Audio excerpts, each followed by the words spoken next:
Mes frères et sœurs, je vous salue au nom de Jésus-Christ. Ma joie est aussi grande de vous retrouver sur cette chaîne afin de partager la parole de Dieu. Nous allons parler sur 5 choses que tu dois savoir quand tu marches pour triompher avec Dieu.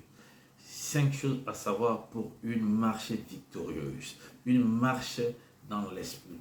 C'est ce thème que nous allons aborder aujourd'hui. Avant d'aller plus loin, je vais lire très rapidement dans le livre de Samuel au chapitre 16, versets 20 à 23, et nous allons continuer. La parole de Dieu dit dans le livre de Samuel au chapitre 16, versets 20 à 23, dit: Isaïe prit un âne qu'il chargea de pain et d'une outre de vin et d'un chevreau, et il envoya ces choses à Saoul par David, son fils. David arriva auprès de Saoul et se présentant devant lui, il plut beaucoup à Saoul et il fut désiré pour porter son arme. Alléluia. Ici, nous avons remarqué que le père de David, qui s'appelle Isaïe, il a envoyé David vers le roi Saoul. Il a donné des présents à David. Et une fois que David est arrivé auprès du roi Saoul, la parole déclare que David plut au roi. Et le roi a eu une telle affection qu'il a dit à David: porte mon arme. Tu dois savoir que quand quelqu'un t'envoie un présent, ou quand quelqu'un envoie au roi un présent, ça veut dire quoi? Ça veut dire que le roi Saoul connaît le père de David et il connaît aussi David. Tu vas comprendre, ou vous allez comprendre après pourquoi je dis cela.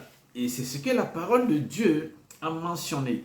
Roi Saoul connaît le père de David, Isaïe, il connaît aussi David. C'est pourquoi il a dit: je te confie mon arme, tu dois porter. Alléluia. Marcher avec le Seigneur, c'est une marche spirituelle pour une vie victorieuse, pour une vie triomphante. Mais quand nous allons dans le chapitre 17 de 1 Samuel 53, là, vous allez constater que ce même David que le roi Saoul connaissait revenait de la guerre après avoir tué Goliath qu'on le célébrait. La Bible dit que Saoul a posé la question à Abner, qui est son chef des armées: cet enfant en un mot est le fils de qui? Au départ, David était venu chez Saoul, Saoul le connaissait. Qu'est-ce qui a fait que Saoul ne reconnaissait plus David? La Bible dit: David marchait. David ne sautait pas, il ne criait pas, mais il marchait. C'est pourquoi tu dois comprendre, bien aimé, qu'il y a une marche spirituelle que tu dois entreprendre dans la présence de Dieu, avec l'instruction du Saint-Esprit, sous la conduite de Dieu, pour que tu triomphes sur tes ennemis. Et quand Saoul a vu David, il était dans la confusion. Il ne reconnaissait plus David parce que David était un homme différent. Sa manière de marcher, ici, ce n'est pas une marche physique, c'est ta manière de te comporter, ta manière de percevoir les choses, ta manière d'écouter Dieu, ta manière de mettre en application ce que Dieu te demande. Ça change complètement les donnes. Saoul était scandalisé. Alors il faut savoir que David, c'était ce jeune homme-là qui était méprisé, qui était jalousé, qui n'était pas aimé de sa famille. Pendant que ses frères étaient à la guerre, il voulait partir avec lui. On lui dit: non, tu n'es pas grand pour faire la guerre. Il était dans le pâturage pour garder les brebis, les bétails de son père. Et la Bible dit: pendant qu'il était en train de veiller sur les animaux, David a eu la force de tuer les lions, de tuer l'ours, de tuer beaucoup d'animaux féroces qui venaient pour dévorer ses bétails. Et David se défendait. Donc c'était un homme que Dieu a caché, qu'il a préparé. Et aujourd'hui, si les gens ne te reconnaissent pas, aujourd'hui, si tu n'es pas reconnu dans ta famille, reconnu dans l'église, reconnu dans ton lieu de travail, reconnu dans ta vie de tous les jours, par les collaborateurs, par des amis, par des collègues, par certains membres de famille, il ne faut pas que tu t'inquiètes. Il ne faut pas que tu t'inquiètes parce que comme David, Dieu te prépare pour que tu puisses aborder, commencer une marche, commencer, entreprendre, je pourrais dire, entreprendre quelque chose de grandiose avec Dieu. Ta manière d'écouter Dieu, ta manière de le célébrer, ta manière de le mettre en première position dans ta vie définira aussi ta victoire. Alléluia. David était méprisé. Il ne pouvait pas rendre témoignage. On ne le célébrait pas. Quand bien même qu'il tuait les lions, quand il vient à la maison rendre témoignage, on ne le croyait pas. Combien de temps tu as été méprisé? Combien de temps tu as été réduit en silence? Combien de temps tout ce que tu fais, on ne te célèbre pas? Pourtant, tu sais que tu as cette capacité. Pourquoi beaucoup de personnes qui ont passé avant toi ont échoué? Mais quand tu viens, c'est avec un exploit. Mais malgré cet exploit, on ne reconnaît pas. Tu es toujours réduit au silence. Tu es toujours positionné à la dernière place. Je suis venu t'annoncer une bonne nouvelle. Ne t'inquiète pas, ne te plains pas, parce que Dieu marche avec toi. Cette marche dans le spirituel, tu dois comprendre pour que tu triomphes sur tes adversaires, pour que tu aies une vie victorieuse dans le ministère, dans tes projets, dans tes entreprises. Tout ce que tu entreprendras comme Dieu pouvait dire à Josué, réussira. Gloire à notre roi. Amen. Je ne suis pas en train de parler d'une marche physique. Je suis en train de parler d'une marche spirituelle, d'une marche dans l'esprit, d'une marche où tu laisses le Seigneur te guider, tu laisses le Seigneur te conduire, tu laisses le Seigneur prendre le devant. Tu ne peux pas mener une action, toi qui es enfant de Dieu, toi qui es serviteur, toi qui es fils de Dieu, toi qui es fille de Dieu, et inviter Dieu ensuite dans ton action. Ça ne marchera pas, tu échoueras. Alors, laisse Dieu te précéder dans cette marche. Effectivement, c'est ce que David a eu à faire quand il était face à Goliath. Il a dit à Goliath, tu viens contre moi avec des javelots, mais moi je viens vers toi ou contre toi avec le nom de l'Éternel des armées, le Dieu d'Israël. Ça veut dire que David ne s'est pas mis en avant. Quand il marchait contre Goliath, il a marché avec le nom de Dieu d'Israël. Alléluia. Tu dois, bien aimé, te démarquer, je dirais comme ça, du lot. Démarquer du lot de ta famille, démarquer du lot des amis qui sont insensés, démarquer de ce milieu où tout le monde perd la tête. Si ta famille est reconnue parce que c'est une famille violente, si tes amis sont reconnus parce que c'est des personnes insolentes, toi tu dois te faire différent pour que ta vie soit une confusion, un sujet de confusion pour plusieurs personnes. Un sujet de confusion pour plusieurs personnes. Pourquoi ta vie sera un sujet de confusion? C'est bien évidemment par rapport à ta façon de marcher, par rapport à ta façon de se tenir devant Dieu, par rapport à ta façon de laisser Dieu prendre le devant dans cette marche, dans cet élan, dans ce combat, dans ce que tu entreprends, dans ce ministère, dans cette vision. Laisse Dieu prendre le devant. C'est alors que tu réussiras. C'est alors que tu réussiras. Tu dois faire confiance totalement à Dieu.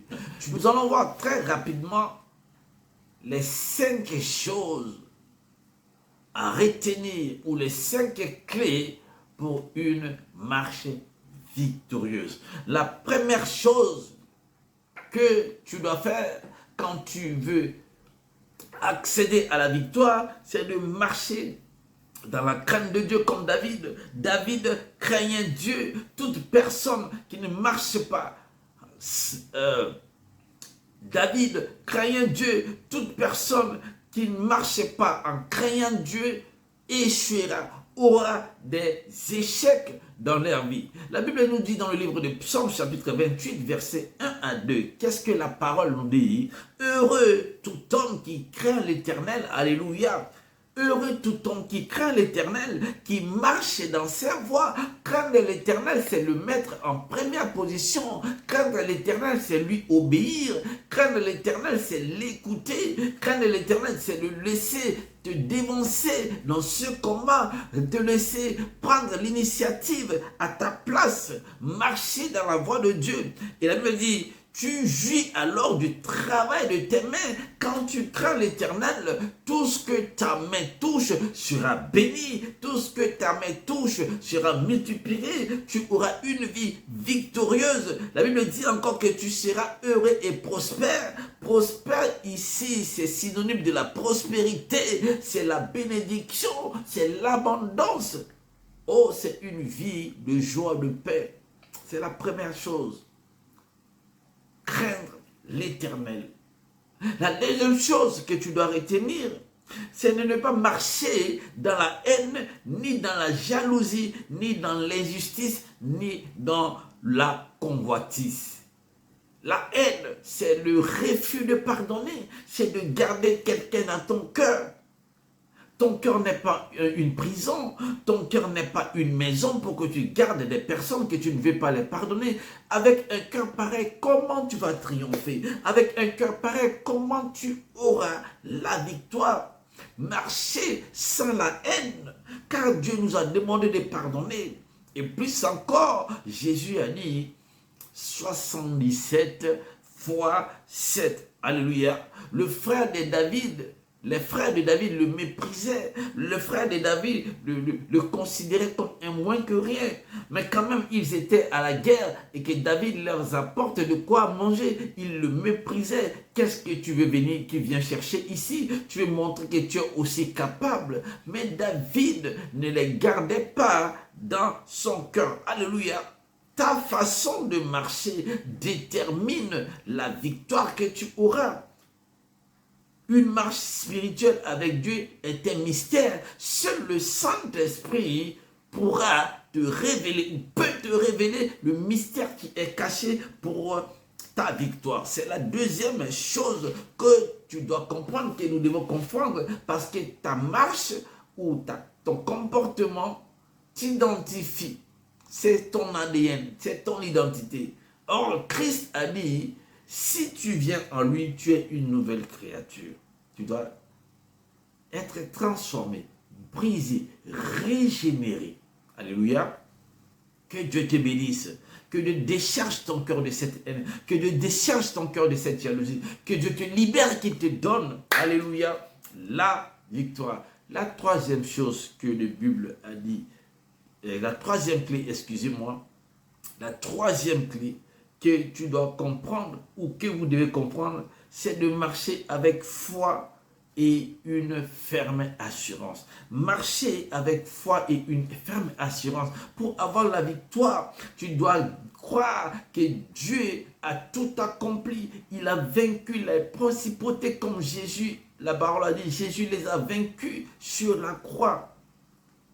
Tu mènes un combat, tu es dans une vie de prière, même ta prière, toi-même, tu ne crois pas à ça. Tu ne sais pas, est-ce que ma prière, j'aurai une réponse à cette prière? Toi-même, tu doutes quand tu pries, tu doutes quand tu es consacré, tu doutes quand tu es dans la présence de Dieu. Tu n'auras pas une victoire. La foi, c'est une démonstration, une ferme assurance de ce qu'on ne voit pas. Pendant que les choses sont compliquées, pendant que les gens se lèvent contre toi, pendant que des multitudes viennent contre toi, pendant que des montagnes et des barrières se dressent devant toi, tu dis Seigneur, à ton nom, je vaincrai, à ton nom, je triompherai. Et pendant que tu pries, pendant que tu intercèdes, pendant que tu es dans le combat spirituel, tu crois, tu as une ferme assurance. C'est ça la clé de la victoire, la troisième clé. Ferme assurance. Ferme assurance, alléluia, de tenir ferme, de croire que Dieu est capable. Il est l'Éternel des armées. Aucun adversaire, aucune puissance, aucune autorité ne peut se tenir devant Dieu. N'est-ce pas, Dieu nous en dit que vous êtes des élus, vous êtes des sacerdoces royaux, vous êtes des dieux, vous êtes des saints. Alléluia, un peuple saint, un peuple béni, mais tu es un peuple béni. Il est hors de question que ta vie continue à être un sujet de ballottage pour Satan, un sujet de ballottage pour tes adversaires, pour l'ennemi, parce que ta foi ne permet pas que tu triomphes dans ta marche. Ta foi ne permet pas que tu puisses gagner ce combat.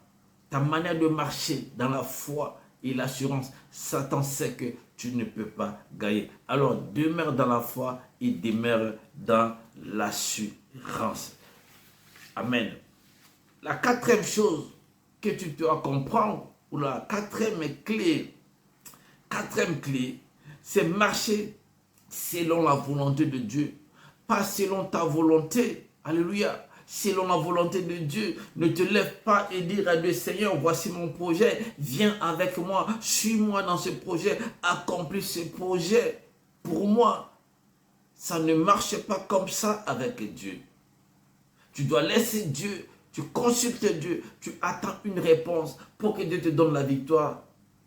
C'est lui qui doit te montrer le chemin. Tu vois les amis qui sont là, qui sourient avec toi. Le Seigneur te dit, ne va pas vers eux. Tu dis, non, ils sont souriants, ils sont gentils, ils sont bien avec moi. Mais cependant, dans leur sac, ils ont des armes. Cependant, dans leur sac, ils ont des couteaux que toi, tu ne vois pas, c'est caché. Mais Dieu regarde au travers. Il connaît ce qui va arriver à l'avenir. Il te prévient. Il ne veut pas que tu t'associes à cela. Mais toi, tu regardes d'une manière superficielle. C'est ça qui cause l'échec. Parce que la manière de voir, de percevoir, la manière d'écouter Dieu, la manière de marcher selon ton propre gré ou ta propre vision fera que tu échoueras. Notre Dieu, c'est un Dieu qui nous aime. Alors tu dois marcher selon la volonté de Dieu. La Bible dit dans le livre de Galates, chapitre 5, verset 16, je dis donc, marche selon l'esprit et vous n'accomplirez pas les désirs de la chair. Ça veut dire quoi? Quand tu marches selon la volonté de Dieu, le Saint-Esprit va te révéler ce qui est juste, ce qui est parfait. Le Saint-Esprit va te révéler ce qui est bon pour ta victoire. Autrement dit, tu échoueras. Tu feras ce qui ne glorifie pas le Seigneur. C'est des choses que la chair aime et ces choses vont amener un scandale dans ta vie, va te conduire à ton échec. Alléluia. Toute personne qui entreprend en dehors de Dieu aura un échec. Toute personne qui entreprend en dehors de Dieu échouera. Amen. Écoutez ce que Dieu dit à Abraham dans le livre de Genèse, chapitre 17, versets 1 à 2. Dieu dit à Abraham, la Bible dit, lorsque Abraham fut âgé de 90 ans, l'Éternel apparut à Abraham et lui dit, je suis le Dieu Tout-Puissant, marche devant ma face et sois intègre. Tant que tu ne marches pas devant la face de Dieu et tant que tu ne sois pas intègre avec Dieu, tu n'auras pas la victoire. Qu'est-ce que la Bible dit par la suite? Dieu a dit, j'établirai mon alliance entre toi et moi.